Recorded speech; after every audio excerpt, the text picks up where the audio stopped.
J'ai eu la chance inestimable de vivre quelques mois dans la magnifique bâtisse sur la rue Bruno Dandonneau, pour laquelle j'ai eu un coup de foudre dès ma première visite. L'année passée, j'ai dû quitter pour des raisons personnelles, mais j'aurais adoré y vivre à long terme à l'époque. Lors de cette visite, j'ai été touchée par les marques du temps de l'architecture et toute son imperfection, mais aussi par ses habitants que je n'ai pas osé approcher par gêne.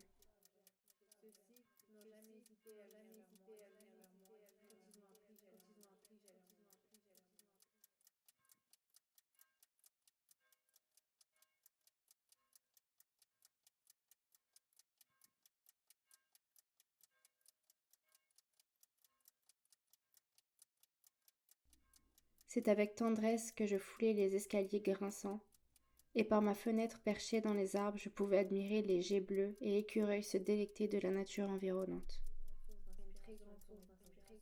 Le jardin, qui faisait le tour complet de la bâtisse et s'étendait largement en arrière, était bordé d'arbres matures, de buissons fleuris et même garni de bleuets que l'on pouvait aller cueillir.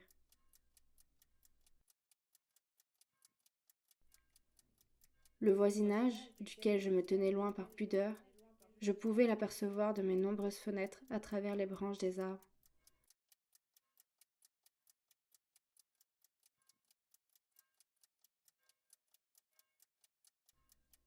Leur rire traversait les minces carreaux de verre qui s'étendaient dans mon appartement à la lueur du soleil rougeoyant du soir. La chaleur écrasante causée par la vieille architecture était un mince prix à payer comparé à la sérénité des lieux. Une fois la flambée des couleurs venue, aucun mot ne peut décrire la beauté du jardin et le bruissement de ses feuilles séchées.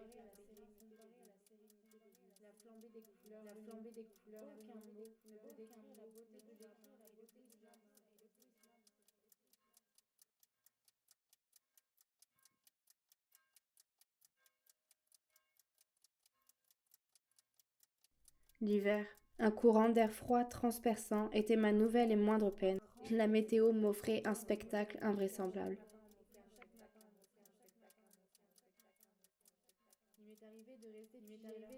Il m'est arrivé de rester figé dans mon salon pendant de longues minutes, un café à la main, pour photographier mentalement ce beau paysage, que ce soit de jour ou de nuit. Il m'aura valu d'ailleurs de nombreux repas.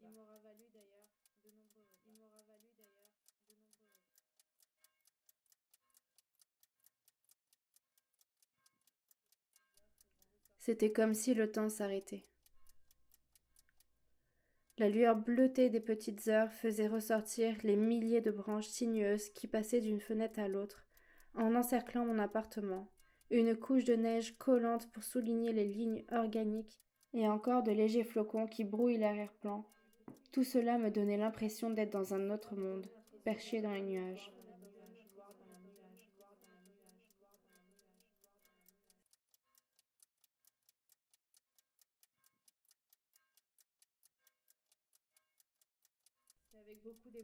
C'est avec beaucoup d'émotion que je me remémore ces images mentales, d'autant plus en réalisant qu'il n'en sera plus jamais de même dorénavant.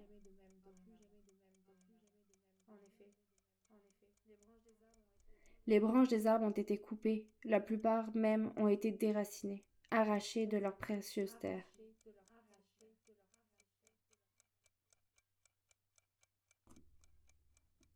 De ceux qui ne sont pas encore tombés, leurs racines profondes ont été sectionnées. Les fruits ne pousseront plus jamais de toute façon. Le sentier pour s'y rendre n'existe plus.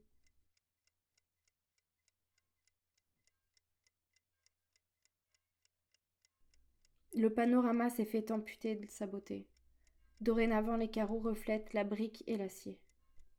Le son qui transperce ces carreaux de mes anciennes fenêtres ne génère que du bruit. Les arbres ne protègent plus les murs du vacarme du vide. La petite maison de bois suspendue sur laquelle se perchaient les geais bleus et l'écureuil ne pourra bientôt plus être portée. L'arbre qui le tient, risque de tomber, risque de tomber, risque de tomber. La bâtisse est à nu.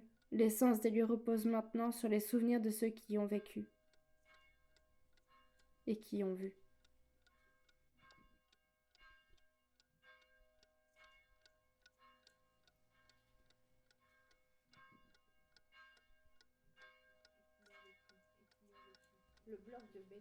Le bloc de béton qui vient d'émerger est si proche que la bâtisse tordue ne pourrait même plus s'effondrer sur elle-même. Elle ne ferait que se reposer lamentablement sur la froideur des angles droits, jusqu'à peut-être être rasée à son tour, et emportant avec elle des centaines d'années d'histoire.